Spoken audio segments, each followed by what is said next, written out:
people ask me how I got off the streets, and I say it was luck. It was a little more than that. It was actually a lot more than that. People of Christ in the City, people of everywhere around the world, this is David Christopher Pacheco. Hi, my name is Kimmy. My name is Arthur Ortiz. Been in Denver since 1973. Okay, so let's just talk in circles for a little bit. Just talk in circles, just shoot the breeze a little. Yeah. Now they see beyond what I look like. They see what my actions are and say, hey, that is a good person. A lot of people say home is where the heart is, but my heart's in many places. It's just I don't know where home is. Welcome back to Homeless But Human, a Christ in the City podcast where we talk about how to step out of your comfort zone and serve the poor wherever you live. I know we've said this all along, but we really wanted this podcast to be a place for the homeless to have a platform to tell their stories. And so today, we're going to bring you just that. Hey everyone, my name is Shayla and we're happy to be back with you today. Yeah, we're just excited. Thank you for all of our loyal listeners that have been with here since the beginning, and welcome to anyone newly listening to our podcast today. I'm really excited. We're going to be talking about Ron's story today, and Ron is a friend of Christ in the City. But Blake, do you want to tell us a little bit more just to introduce Ron's story? Yeah, I am really excited to share this one. I actually got to be a part of this interview, and it is my favorite interview I've ever done here in my time with Christ in the City with our dear friend Ron. And for Ron even to do this interview, which he'll tell you in the upcoming interview, was such a big deal.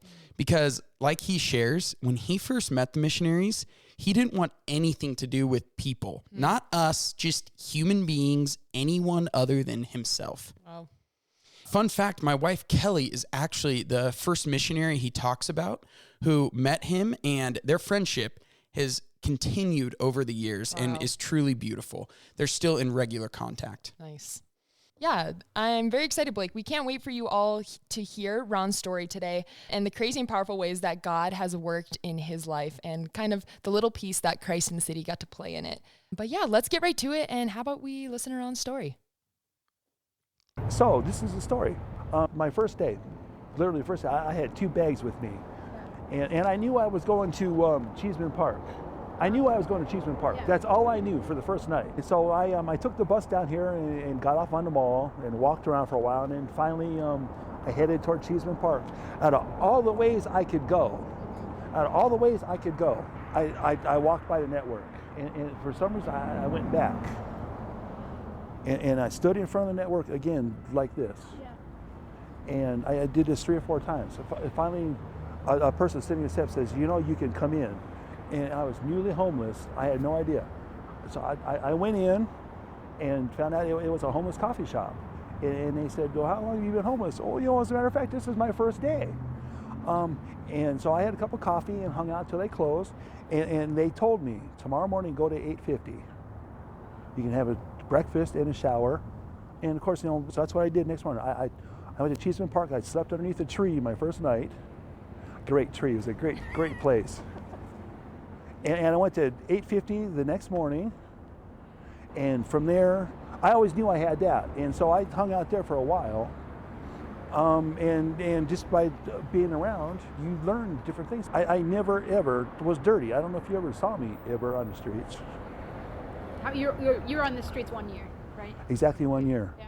And from 8:50, another thing I learned, Mother of God Church give you a stack lunch at 11 o'clock. So they were open at 10. I'd go in and have a bowl of oatmeal and a coffee and run down there at 11 o'clock. So yeah, I go to get my sack lunch. Kelly literally jumped out at me, stuck her hand out and said, "Hi, I'm Kelly." And I didn't say anything. I got my sack lunch and I walked away. And what got me was I hung around for the second sack lunch. Well, anyway, I'm hanging around the parking lot, and Kelly just kind of saunters over to me and started talking to me. And again, I had no idea who she was. I thought she's some woman at the church. This particular day, I'll never see her again. And the more she talked, she invited me to lunch in the park.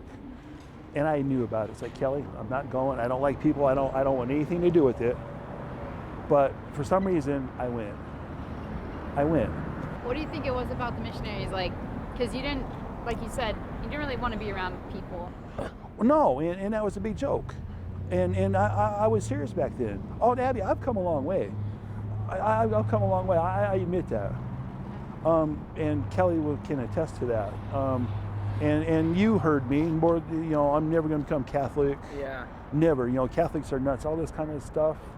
I don't know. I would go to the park and I would sit there because I thought I could sit there by myself and have lunch and just leave. But it doesn't work that way. My first lunch in the park, I was sitting there having lunch, and a missionary came over and sat down by me. And I'm not going to lie about it, I didn't like it. We talked about baseball and stuff, and I'm not going to say, can you get out of here, because I'm not like that. And after a little while, he did get up and leave, and like I said, I didn't like it, but yet I came to the next lunch in the park, and over time, I would meet and spend all day with a missionary, and that's how I got to know all the missionaries. And people I would meet, why are you so happy? I was like, well, no reason not to be. They think, well, you're homeless and you got nothing. I had everything I needed. What was that? The clothes on my back and the missionaries. And people ask me how I got off the streets, and I say it was luck. It was a little more than that. It was actually a lot more than that. What was it? It was faith. And it was meant to be. I remember I filled out 80 applications online. Wow. And got 3 phone calls, 3 interviews. Finally, Walmart called. And that was my start. Doesn't seem like much, but it served its purpose. It didn't pay very much, but it paid enough, and yeah. So here it is, 5 years later now. Is that right? Because 5 years ago, I was still out here. And I don't know how it would have turned out if I would have met the missionaries. I wonder about that sometimes. It certainly wouldn't have been as enjoyable. You're sitting around all alone, so there's no one to tell you, that you're a pretty decent guy. Yeah. And that goes a long way. I learned that from the missionaries too. And like what? And just talking to somebody goes a long way. Just some guy laying in the alley somewhere, and then you just go talk to him. It just made his day. Yeah. It gives him hope. And that was really, really amazing to me, and how simple it was. And you just walk up to somebody, and there weren't that many rejections ever, which also surprised me. Because if it was me, I said, no, I don't want to talk to you. Yeah. And like I say, at the beginning, I tried to hide from missionaries, and everywhere I went was a missionary. So I just gave up. I just gave up. I mean that. And the place I ended up off the streets just happened to be by Holy Name, which is your church. Yeah. See, all that stuff is not coincidence. No, not at all. It's not at all meant. It was so close. I would walk down there. And it wasn't so much about becoming Catholic at the beginning. It was going down and seeing the missionaries. And I'll tell you, it was a Saturday. Anna Croce. She said, "Have you ever been to the cathedral before?" No, Anna, I hadn't. And I didn't want to go. She literally grabbed my hand. And not only did we go in, and she could have we could open the door. She said, "Well, here's the cathedral." We could have left. She didn't do that. We went in, we stopped at Stations of the Cross. I had no idea what that was at the time. We stopped at each one, 14 of them, and she told me about each individual one. Wow. It was amazing. And then we started looking at the stained glass. And I never paid attention. I thought it was just pretty glass. Yeah. But no, there's stories and pictures in there. And she started, Ron, you see that? And she would tell me all about, here's this young woman, 19 years old, maybe not even that old. She knew all this stuff. And me, I knew nothing. So that's the first time I was in a church. I didn't even know that I could just walk into a church, just open the door and walk in. I didn't know I could do that. And over time, I just started doing all this kind of stuff. And, What changed? I don't know. One day I just fell in love with everybody. I can't explain it. From when they met me to, I don't know. It wasn't just Kelly. It was everybody that I met. I'm not going to say it was better, but they were equal. Everybody was just fantastic. There's not one person I ever met that I did not like. Ever. And the same, I think that's how they felt about me. I think you're right. And so it's just like, and literally I just fell in love with you guys. And there was this moment, and I'd been thinking about it for a while, and I was at Holy Name walking in the front door with Phil and Katrina Kerwin, and I was going to tell both of them that day, well, I think I want to join the church, because RCIA was coming up. And so I said, Phil, I didn't know anybody's phone number back then. I said, Phil, you got to get hold of Amanda. I need to speak to Amanda. And she called me. Said, Amanda, I think I'm going to join the church. Will you be my sponsor?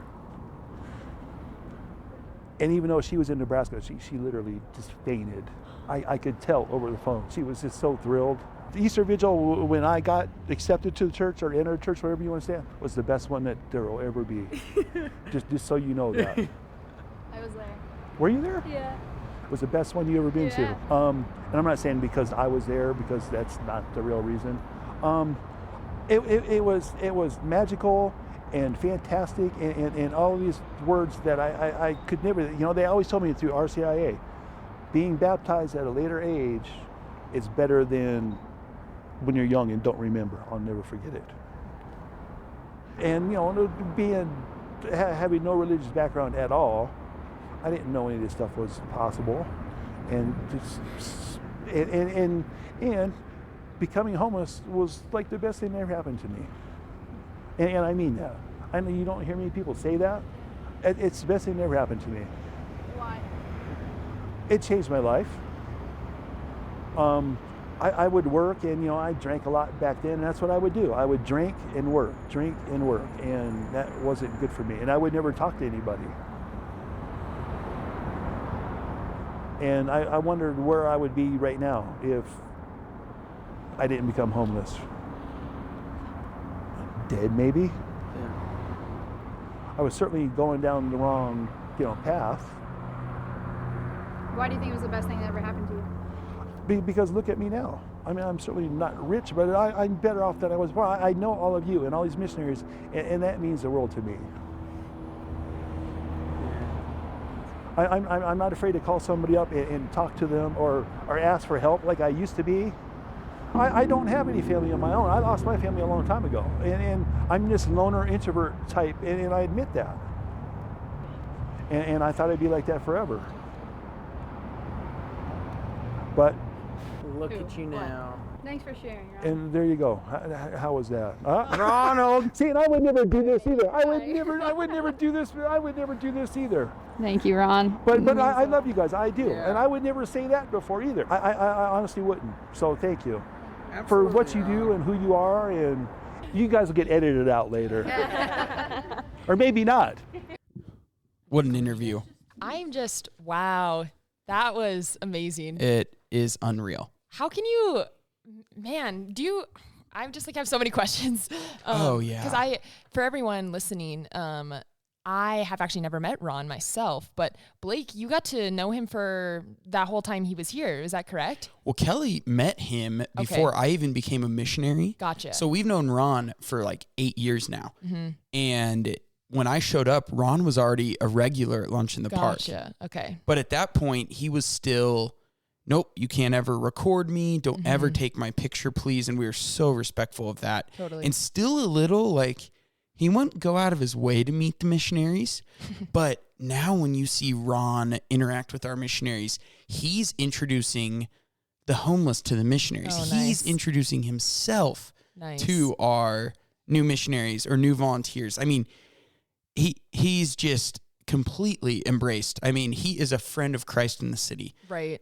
Yeah, I mean, and he couldn't escape the missionaries if he tried, right? Oh, he no, said that. what a good quote, Ron. Yep, seriously. Well, I am just super interested because it seemed like right away when Ron became homeless, he was pretty connected to the resources. It almost seemed like he found the things he needed to find. Like he stumbled on the coffee shop that one day. Yeah. And then he, from there found lunch at the church and found his favorite tree, the great tree. Great tree. Great tree. Where he stayed. But yeah, it seemed like he even said, like, I had everything I need, I had clothes on my back, I had food. And it seemed like he said he had everything he needed, but it almost seemed like he needed a little bit more, right? And that's when he met us. Oh, yeah. And so many of our homeless friends, when we meet them, they say, I'm good. I don't need anyone. I'm good. And like Ron said, right? It was like, and from where he'd been, he was fine. Right. But there was so much more to life right. that he didn't even know about. Right. So he didn't think he needed relationships. And look at the end of the interview, look at him. He's saying, I love you. And he means it. I'm curious, what was Kelly's reaction? Because like she invited him that first day. I mean, Ron became her friend, right? It's like Ron tells it from his perspective, but she had no idea that he didn't talk to other people. From Kelly's perspective and the other missionaries' perspective, they didn't know this guy was trying to avoid human beings and just so happened to run into them wherever he went, which I love that he says that. So they just viewed him as someone who was like, okay, he's coming around. And I love that, like, he meant it. He really didn't want people to talk to him. And then when that first guy sat down next to him at lunch in the park. Yeah. But Ron came back the next week. Yeah. There may have been something in him deep down that he's like, I enjoyed that.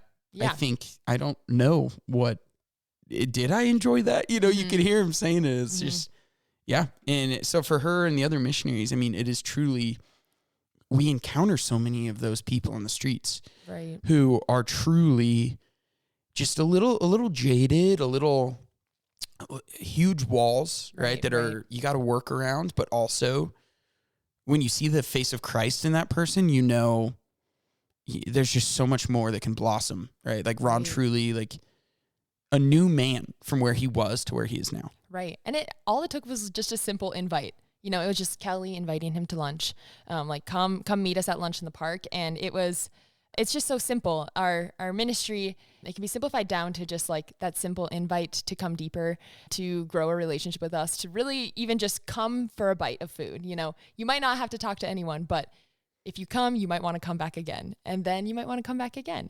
But yeah, and then just being reaffirmed. I think one of the things he said was like, they just told me like, you're a pretty decent guy. And that was something that was so impactful for him, which seems so normal to us. Like we would say that to any of our friends, hey, yeah, you're a pretty decent guy. It seems pretty yeah, normal. There's goodness inside of you, right? And he didn't know that. Yeah. I mean, Ron maybe he was never told that.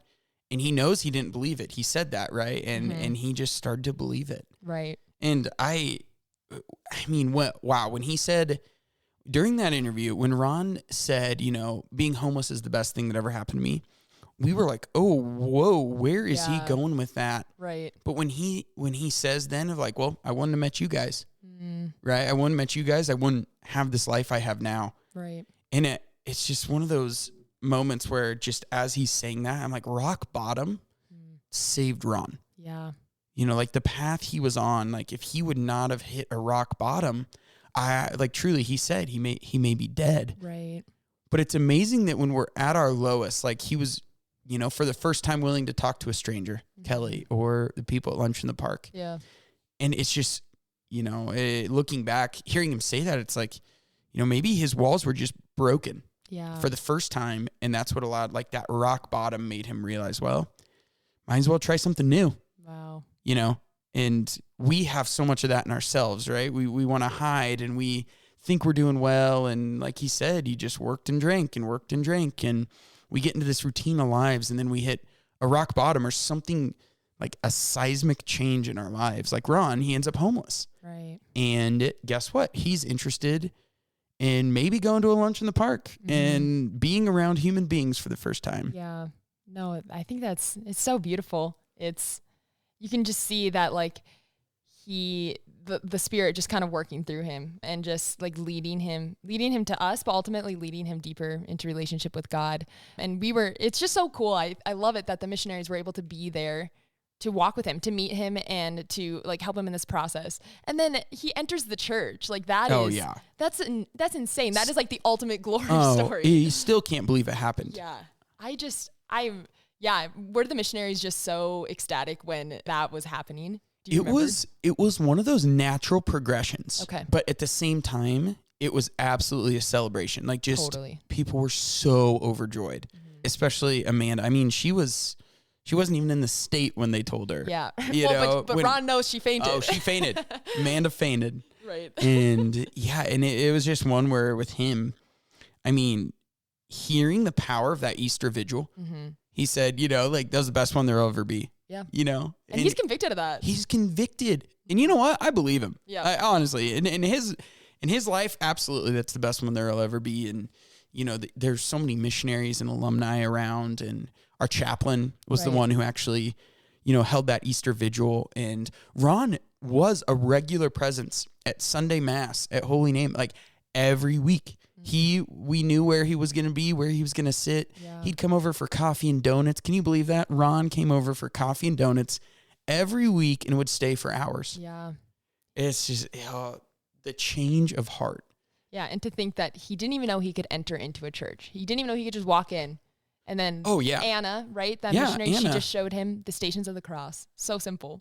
And the cathedral in Denver is breathtaking. Right, I mean, some of the most beautiful, magnificent stained glass, in our country. And it is just excellent. And just the beauty drew him too, right? Like beauty, even someone like Ron in that moment, like the beauty was attractive. He didn't even know what he was looking at. Anna was explaining it, but Ron was drawn in, like sucked in by that beauty. And again, just all the ways the Lord shows himself to us in the church. Blake, I'm curious, what's Ron up to today? Yeah, so Ron, he got housing, permanent housing, and, had a job at Walmart, and then he got a job at some other stores, and he then applied for his dream job. Oh, yeah? So Ron is now a caseworker for a nonprofit in Denver, Colorado, and Ron now helps homeless get off the street. Wow. He is amazing at it, as you can imagine. Ron has come to now serve the homeless at our lunch in the park alongside of us. He walks the streets. He knows where people are at. He goes to them, and oh my gosh, do they respond so well to him. Yeah, I mean, he's lived it. He knows it. Absolutely. People, they can relate to him because of that. That's amazing. Yeah, and that's something that we all know, like we can help people that like just there's this level of connection when you've gone through something and then you go help someone. Right. They know that they're like, oh, they get me. Yeah. And Ron gives that, and he's honest and just such a gentle presence. Man. The streets can be rough, and Ron's gentle presence is and it's his dream job, and you see him and he is so happy. Wow. I mean, gosh, he went from rock bottom, to not even just like getting through it and moving past it. He got through it, moved past it, entered the church, and then ended up like working with the thing that, like brought him out of this rock bottom, working with those who are also homeless, who are also experiencing the streets. His faith through the whole thing, I don't know how he kept it. But at the same time, it's like the Lord showed up. Yeah. Ron had no idea where he was going to end up. Totally. And he's like, I had faith that year. I had faith. And look at him now. He is literally doing his dream job only a few years after that. Wow. After hitting rock bottom. And it's like, yeah, the Lord's plans for our lives are so good. He moves. So good. Yeah. Oh, just moves things, moves our lives. And Ron's convicted of it. Totally. Wow. Thanks so much, Blake, for sharing about Ron. He is just such a wonderful man and such a dear friend. Totally. I'm very excited and happy that we have his story to share it with all of our listeners today. But also just like I'm so thankful that we have had a friend like Ron that has met our missionaries and has had his life transformed. And I think it's saying a lot about this mission, but also a lot about how much the Lord loves the poor and how much he wants to work with them. Yeah. Yeah. So, and I think when we hear Ron's story, just really inspired by his faith through the difficult moments. Yeah. Like I hear him talking, I'm like, man, if I was under even a good tree, I know I was a good tree, Ron, but that's terrifying. Right. Like I would be terrified or just unable to have hope. And I think in the trials of life, Ron shows us that the Lord has a plan we can't even imagine. And Ron in his humility wasn't like grasping to figure out what it was or begging the Lord to show him. He was patient. Man, Ron teaches us so much. Keep that faith in even those hardest moments, but also just be patient. Right. Yeah, be patient and the Lord will provide. He always does. Amazing. Thanks so much, Blake. Oh, just such a wonderful interview we get to share with you all and just introducing you to Ron. I mean, we love him and now you get to love him too. Yeah. Awesome. Well, thank you to all of our listeners with us today. We hope that you can join us in a couple weeks to hear some more stories from the streets. God bless. Mother Teresa, one of our patrons, would say, "If I look at the masses, I will not act. If I look at the one, I will." Because of these one-on-one encounters, because of people like you stepping out of your comfort zone, this mission is spreading. This mission is making its way into parishes, schools, seminaries, and communities nationwide. We have families making care kits for the homeless, college students coming on week-long mission trips and then going back on fire to serve the poor in their cities, seminarians and small groups across the country doing Christ in the City style street ministry. This mission is becoming a national and worldwide endeavor, and we're so happy you're here. For even more in-depth Christ in the City training, videos, and interviews with the homeless, we invite you to join our known and loved monthly giving community. This is one of the most impactful ways you can join us in this mission. Visit christinthecity.org and make a monthly gift today to join our known and loved community and receive a special Christ in the City gift. Imagine with me for a moment if every homeless person had one friend who cared about them. What a difference that would make in the world. And what if that one friend is you? You can listen to this podcast on iTunes, Spotify, podcast platforms. And do us a favor and go hit subscribe and leave us a review.